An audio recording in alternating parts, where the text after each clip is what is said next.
My little travelling Woodfast is reborn. Here it is on its reconstructed trolley. You've got a big LED as a light, a general light. It's this time I've put it further out so it's on the right side as far as shining the light on the right side of the centre line. The motor itself is contained as previously inside the cupboard, along now with the light transformer and the new variable speed controller. But that variable speed controller has a remote this time, which is this little lovely devil. So I can just put that anywhere I like now. Just got magnets on the back and connect anywhere. So this little Woodfast, it's a 1-horse motor and it has forward, reverse, and otherwise it's just the little old 305, but slightly modified. Rather than have power points inside on a gang board, I've now got 2 power points on the for drills, etc.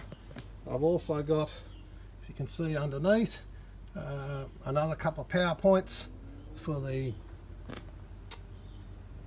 grinder, and a lovely little spotlight for doing bowls, etc., or hollow forms.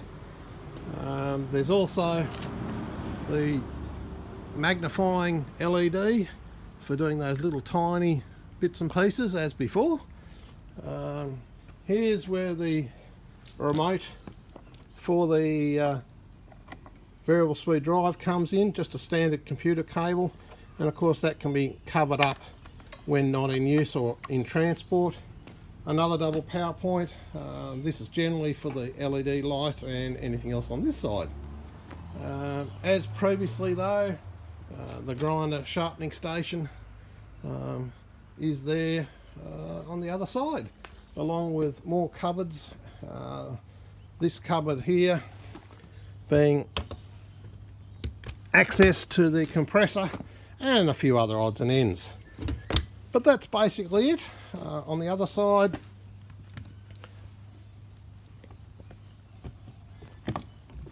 that's where the light will go when it's packed away, and the variable speed controller remote and a few other little odds and ends. That's just about it.